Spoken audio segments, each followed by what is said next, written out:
Hello and welcome to the Esports Bulletin, episode 49 for August 10, 2012. I'm your host, Sam Carlson from SpawnRoom.com. The Esports Bulletin is a daily recap of all the news since the last episode, offering you the fastest way to get caught up with esports, along with building an archive of esports history. This is kind of like a makeup episode because yesterday was my mom's birthday, so spent it with her and the family, so that was fun. And also, this is a very long episode. Like a lot happened yesterday, so I'm gonna just jump right in and fly right through. So, starting with event news, eFrag Online Cup number 2 has been announced for August 18th and will bring at least 32 teams head-to-head in Counter-Strike 1.6. I'm not sure this counts as official esports news, but the 2012 Pokemon World Championships are taking place this weekend in Hawaii. Streaming of the event will only be available tomorrow, Sunday, August 12th.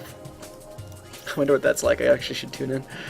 StarCraft 2 show match between European players Nick Zictomini Copella and Vera Verilyn Lin is set for August 13th and is to be streamed on Zeek TV. Another Team Millennium Summer Shoot Mania tournament is scheduled for this Sunday, August 12th, that's tomorrow. This is the 4th cup and will involve Millennium and 3 other top teams.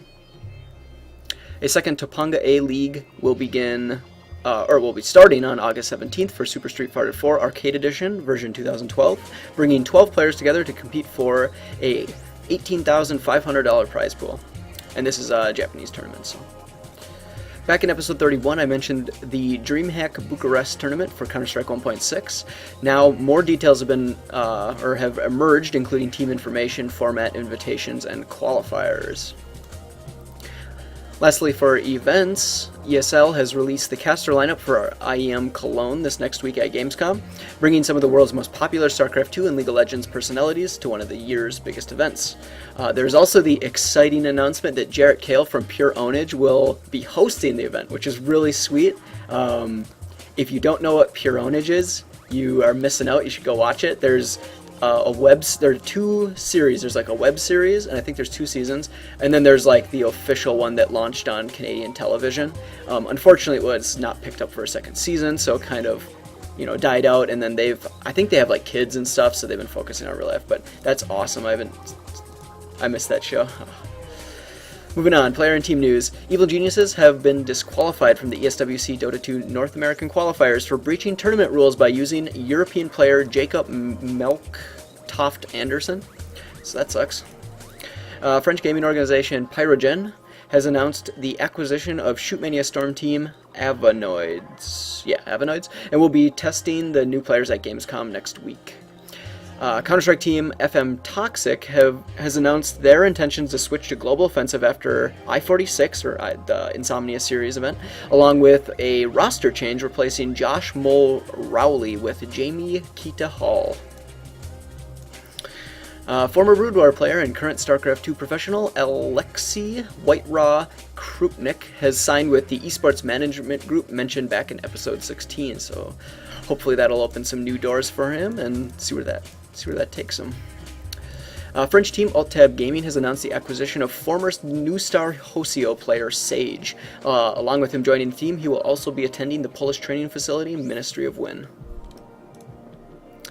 Fnatic has announced the departure of team captain Richard Zitz Landstrom from their Counter-Strike 1.6 roster. A replacement has not yet been found, and Fnatic has stated that they are still intending to focus on 1.6 instead of Global Offensive, unlike some teams recently that have been switching over.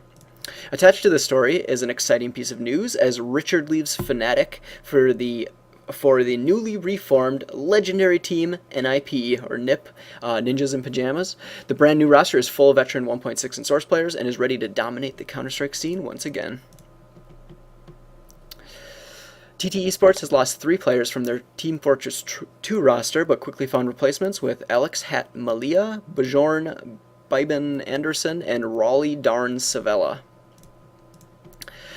Team DKH has experienced a lot of roster shuffling lately, but has managed to find 3 new players for their Counter-Strike team, picking up Andreas Zipnix,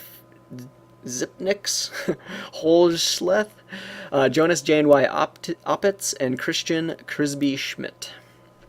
Former Czech 6 StarCraft 2 player and internet personality Jeff Maximus Black Johnston has been drafted into Conic Gaming as a media personality, where he will help produce content and will still continue working on his independent projects like Lake TV. So that's good. Absolute Legends has jumped on the Modern Warfare 3 bandwagon and picked up former UK team Exabyte ESC. And this acquisition appears to include a marketing position and a team manager, so that's a little bit unusual. Usually they just pick up the players, but apparently they're picking up some of that too. Rit Gaming has decided to continue its expansion by acquiring French StarCraft 2 player Yon Todd Merlot. Their roster now includes 12 active players and I think 2 inactive players. European StarCraft 2 player Real has announced via Twitter that he has left German team Type Gaming. He also clarified to say that he is not retiring and will be returning to Korea for a while since his visa is expiring. That was a lot of player and team news.